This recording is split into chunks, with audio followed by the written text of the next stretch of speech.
Hello Hello les les filles! filles! On espère que vous allez bien. Alors aujourd'hui, format un tout petit peu différent puisqu'on a choisi de répondre à des questions que vous nous posez très souvent. Alors oui, et c'est des questions qu'on nous pose soit dans l'accompagnement, soit à travers des messages sur nos différents réseaux sociaux et qui tournent tout autour d'un même thème, c'est la dépendance affective. Exactement. Et donc le but de cette vidéo, ce n'est pas de vous donner des recettes toutes faites, mais c'est surtout de mettre des mots sur ce que beaucoup d'entre vous vivent en silence, tout simplement. Donc avant toute chose, n'oublie pas de t'abonner à la chaîne, d'activer la petite cloche évidemment pour pouvoir donc voir toutes nos prochaines vidéos. Et dans le cas de figure où tu écoutes ça sur Spotify, de mettre 5 étoiles pour propulser justement ce podcast. Et si tu te reconnais dans plusieurs questions qu'on va aborder dans cette vidéo, que tu es quelqu'un qui aime fort, mais qui en même temps sent une insécurité, une alerte permanente et le sentiment de t'oublier dans tes relations, c'est important que tu saches que ce que tu vis déjà, tu n'es pas seul à le vivre et surtout que tu peux en sortir. Et donc, avant de rentrer dans le vif du sujet et des questions qu'on a retenues, on voulait poser une base. Et donc, Léa, quand on parle de dépendance affective, on parle de quoi exactement? Mais en fait, la dépendance affective, c'est pas trop aimer. C'est quand on a besoin de l'autre pour se sentir en sécurité, pour sentir qu'on existe ou se sentir valable de manière générale. Et quand justement, en fait, la relation, c'est la seule source, d'apaisement, de valeur ou de sens personnel, mais forcément, en fait, si vous voulez, la moindre distance, le moindre silence ou le moindre conflit va être vécu, comme une menace.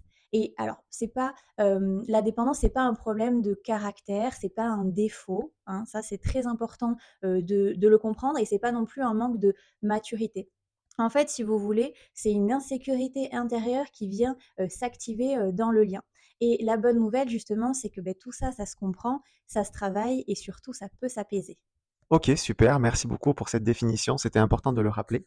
Et donc, pour commencer tout de suite avec la première question, donc, il s'agit donc comment savoir si j'aime vraiment, justement, ou si je suis en dépendance affective. Alors, c'est une question qui est très intéressante et le premier élément de réponse, c'est que l'amour n'efface pas le lien à soi.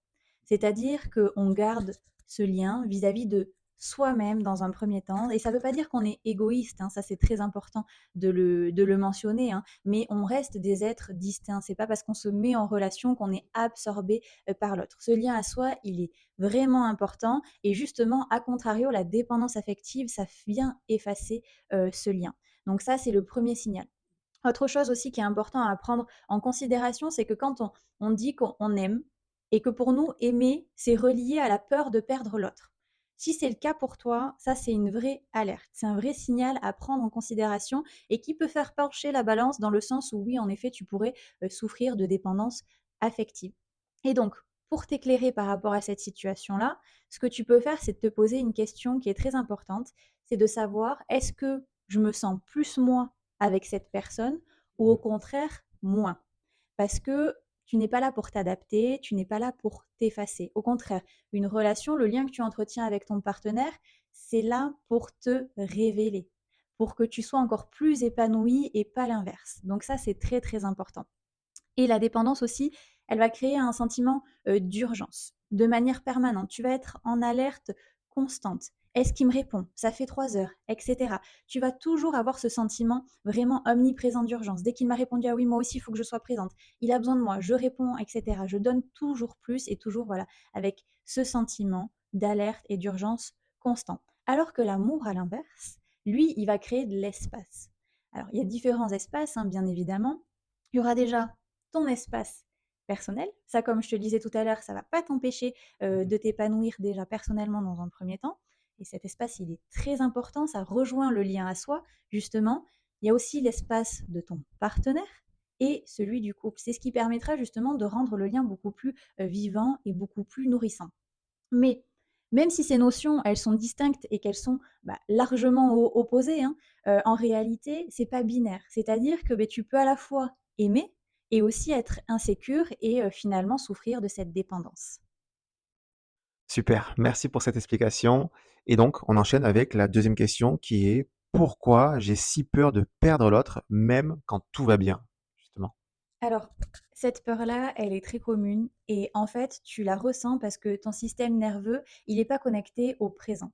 Il est connecté, en fait, si tu veux, à un manque ancien. Et ça, c'est vraiment important. C'est-à-dire que la peur que tu ressens à ce moment-là, elle n'est pas liée en fait à la relation ou à la situation que tu es en train de vivre actuellement, mais elle est vraiment connectée à une mémoire relationnelle passée. Alors ça peut être en lien avec quelque chose que tu as vécu dans ta relation actuelle au départ, il y a peut-être eu une insécurité, une trahison, du mensonge, de l'infidélité, peu importe. Vous avez décidé de passer outre et finalement, beh, cette mémoire émotionnelle est toujours présente et c'est pour ça que tu as peur aujourd'hui. Ou alors, ça peut être aussi totalement indépendant, de ton partenaire actuel et ça peut venir, beh, d'une relation passée ou même de ce que tu as pu vivre dans ton enfance et ça vient en fait réactiver cette peur et cette insécurité et ça, c'est vraiment, voilà, très important d'en avoir conscience parce que souvent, on se dit que c'est une intuition. On se dit: «Oh là là, mais si j'ai peur, même quand tout va bien, si j'ai un doute», l'expression, qu'on entend très souvent, voilà: «Si j'ai un doute, il y a plus de doute» et là, on a tendance à s'auto-saboter, à mettre un terme à la relation parce que justement cette peur, elle prend toute la place. Alors qu'en réalité, c'est pas, une intuition, c'est vraiment une mémoire émotionnelle et le calme, c'est typique, hein, mais vraiment le calme, quand on a connu que l'instabilité, ça peut être vraiment insécurisant et c'est pour ça que c'est important de le prendre en considération et d'arriver à décortiquer tout ça pour arriver à identifier ce qui relève vraiment pardon, pour arriver à identifier ce qui relève vraiment de ta relation actuelle et de ta mémoire émotionnelle. Parfait, c'était très clair. Troisièmement, maintenant, est-ce que la dépendance affective veut dire que j'ai un problème? Alors non, c'est ce qu'on entend souvent, hein, c'est ce qu'on nous dit, c'est la première chose qu'on nous dit: «Non mais je suis folle, je suis complètement à côté de mes baskets», mais non, pas du tout. La dépendance affective, ça veut pas dire que tu as un problème, c'est pas non plus une faiblesse et surtout, très important, c'est pas une pathologie, OK?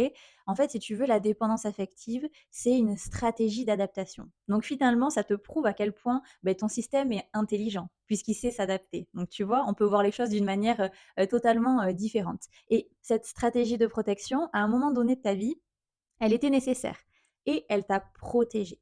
Donc le problème en soi, c'est pas la dépendance. C'est quand en fait on n'a pas d'autres moyens, qu'on ne sait pas comment ramener de la sécurité autrement que par cette dépendance et par le besoin d'être en lien constant avec l'autre et que l'autre nous rassure. Ok, très bien. Et donc, quatrièmement, pourquoi je m'oublie autant dans mes relations? Alors, tu t'oublies dans tes relations parce que en fait, le lien, il devient prioritaire sur toi. Ça, c'est vraiment la première chose. Tu as l'impression que si tu n'es pas en lien, si tu n'es pas justement dans cette relation-là, ça veut dire quelque chose de toi. Ça veut dire que ça change la perception que tu as de toi et que tu imagines que les autres ont aussi de toi. Tu as l'impression que ça va changer ta valeur. Alors qu'en réalité, pas du tout. La deuxième peur derrière ça et pourquoi tu t'oublies, dans tes relations, c'est parce que, mais justement, tu as peur que si tu exprimes tes besoins, ça mette en danger cette dernière. Tu as l'impression que tu vas être trop ou pas assez et que forcément, au bout d'un moment, tu vas finir par agacer ton partenaire avec, tes besoins, tes envies. Ça va être perçu, hein, que ce soit par toi et potentiellement par l'autre aussi, comme des caprices. Alors Mhm. que non, un besoin est toujours sain et naturel. Et une personne qui t'aime profondément, qui a envie d'avancer avec toi, sera en capacité de comprendre et d'écouter ce besoin-là. Et en fait, tu t'oublies aussi dans tes relations parce que l'autre, la vie de l'autre, ce qu'il te transmet, tu le considères comme un repère plus important que ce que toi tu ressens. Ton ressenti, en plus, il est souvent minimisé. «Ah, je me sens pas bien, je me sens un petit peu triste, je me sens fatiguée. Mais non, c'est pas grave, ça va passer, tu verras». Et finalement, tu as l'impression que ce que te communique ton partenaire, c'est la vérité. Alors que la vérité, ce sont les faits et les faits, c'est ton ressenti. Donc si ton ressenti est celui que tu exprimes, il est juste, nécessairement.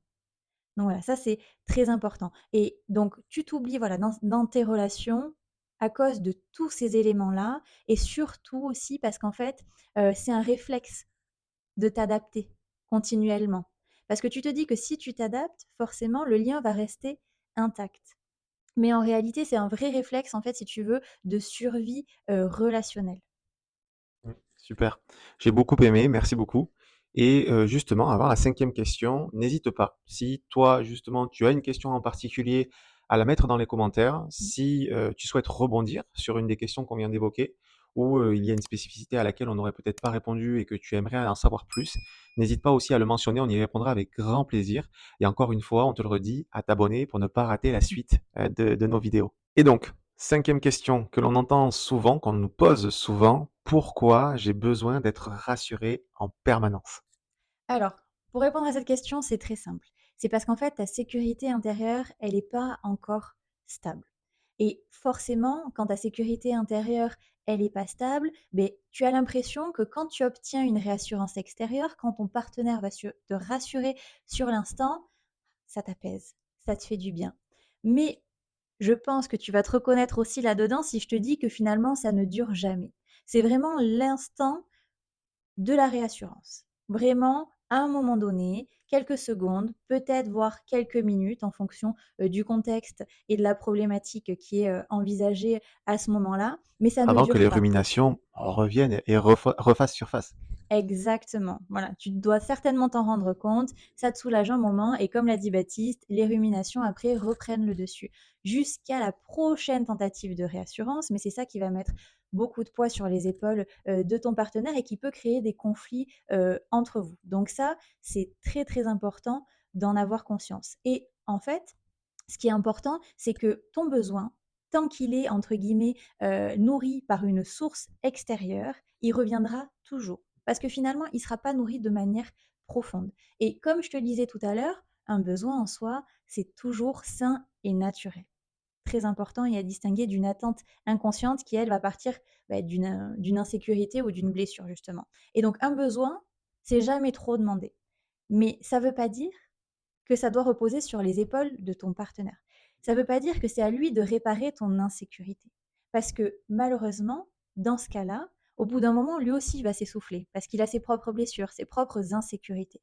Et donc, c'est ça qui peut créer du conflit, de la tension et même de l'éloignement. Et quand on est dans ta situation et qu'on souffre de dépendance affective, on sait très bien que ça fait des dégâts. Très, très important de prendre conscience de tout ce que tu viens de nous partager qui était vraiment très intéressant. Et donc sixième question qui est: pourquoi je comprends ce que je vis justement, mais je réagis toujours pareil? Ça aussi très intéressant. Oui, en effet et ça, c'est une question qu'on nous pose, très régulièrement et qui d'ailleurs nous fait, toujours un petit peu, sourire, quand on la reçoit parce qu'en fait, beh, c'est très simple, comprendre et réguler, c'est 2 choses qui sont, totalement distinctes. En fait, si tu veux, enfin, ce qui est important de comprendre, c'est que la dépendance affective et plein de notions qu'on aborde, mais en l'occurrence et en particulier la dépendance affective, elle est corporelle, elle est pas uniquement mentale. Alors que toi, en réalité, tu as l'impression que, beh, voilà, c'est des pensées incessantes, mais qu'est-ce qu'il fait? Où il est? Mais si, il répond plus, s'il prend de la distance, c'est qu'il m'aime plus, et cetera. Alors qu'en réalité, voilà, c'est avant tout corporel. C'est-à-dire que ton système nerveux, il réagit avant même la pensée. Donc, si ton corps, il se sent en insécurité, beh, justement, tes pensées et tes réactions, elles reviendront systématiquement. Donc, le but du travail pour sortir justement de cette dépendance affective, c'est pas uniquement de comprendre et de se battre contre soi et contre ce qu'on ressent, mais c'est de travailler sur l'apaisement corporel.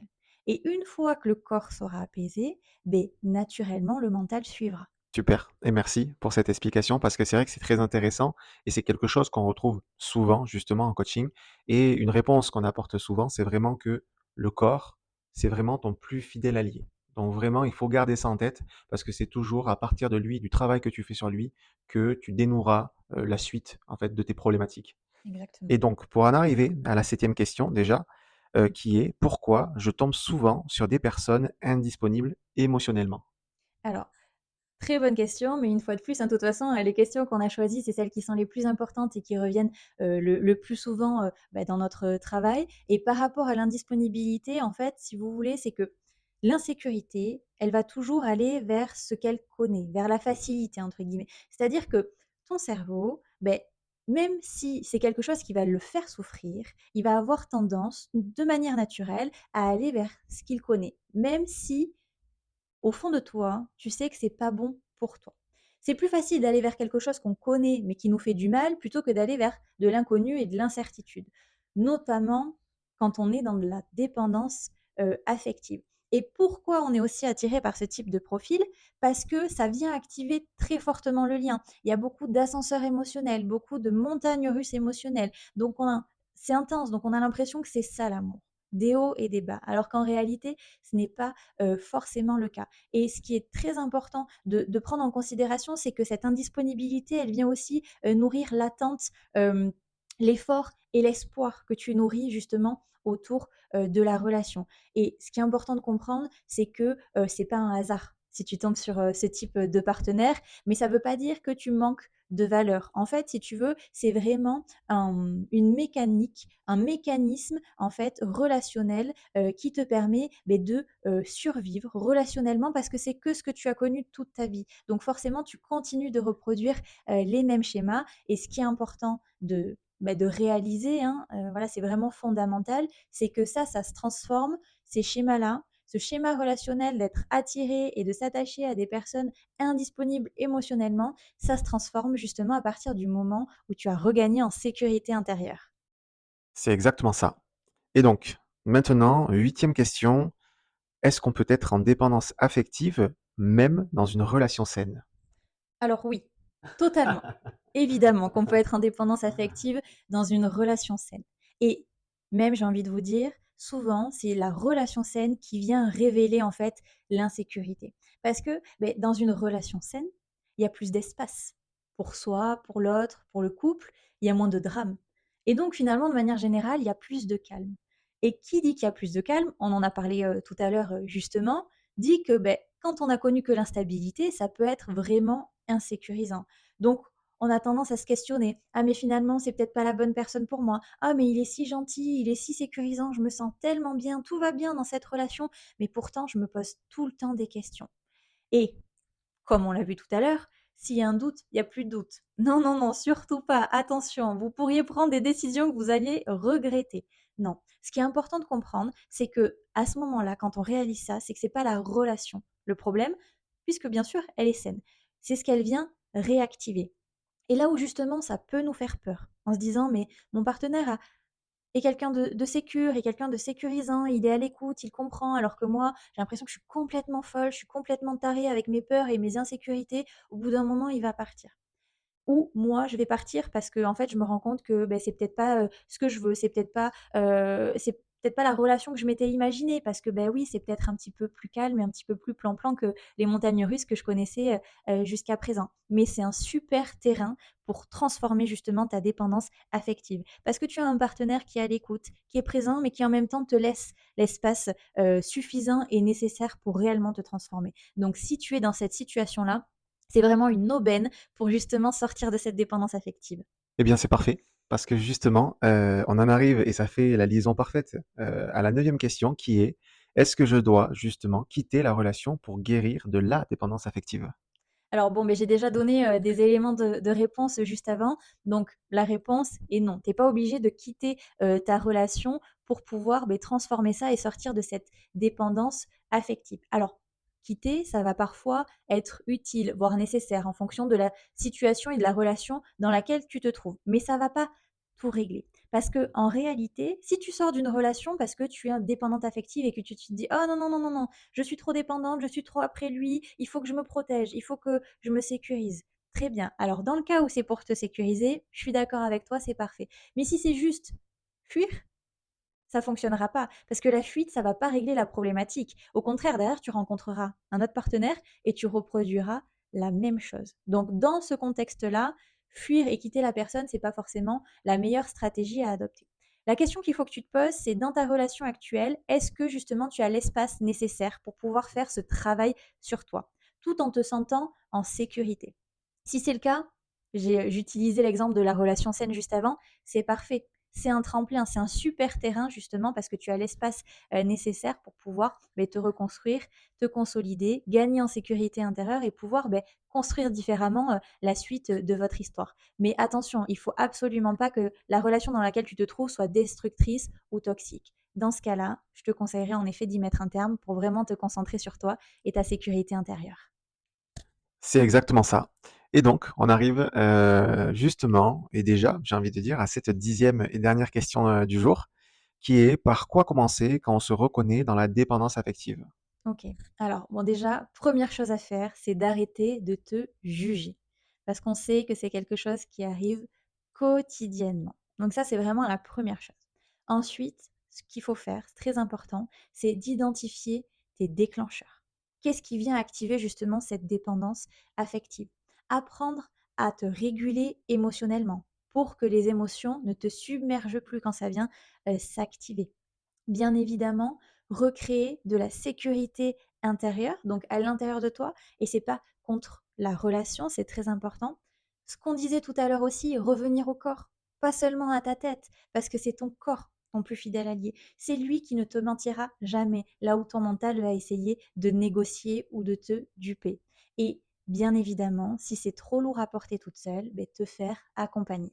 Exactement. Et si tu nous as écoutés jusqu'ici, c'est sûrement que ces questions te concernent de près ou de loin. Oui, et très important, ce que je voulais, rajouter avant de terminer, c'est que la dépendance affective ne définit pas, qui tu es. En fait, elle parle de ce que tu as appris à mettre en place pour te protéger et pour créer du lien. C'est ça. Et le travail que tu peux entamer pour transformer tout ça, ce n'est pas de te détacher plus, d'être plus dur ou encore d'être moins aimante. Ça, c'est important. Au contraire, le but, c'est vraiment de travailler ta sécurité intérieure pour que justement l'amour devienne, alors non plus, un lien de peur, mais se transforme vraiment en un lien de respiration. Tout à fait. Et si cette vidéo donc t'a aidé, n'hésite pas à t'abonner, à activer la petite cloche pour ne pas rater les vidéos suivantes, à nous dire également en commentaire si tu t'es reconnu dans la dépendance affective, certes, ou en particulier dans une de ces questions qu'on a abordées, ou si justement tu aurais aimé aborder une autre question à laquelle on n'a pas encore répondu et comme je te l'ai dit tout à l'heure, à laquelle on répondra avec grand plaisir en commentaire. Et si justement, tu as envie de te faire accompagner pour aller, plus loin dans ce travail-là, tu peux nous retrouver, sur Instagram. Tu auras le lien dans la description, de la vidéo et tu peux nous écrire, nous envoyer par exemple «sécurité» en DM et on prendra le temps, d'échanger avec toi avec grand plaisir. Et surtout, n'oublie pas que tu n'es pas cassé, tu es en chemin et surtout, tu n'es plus seul. À très bientôt. Bye bye.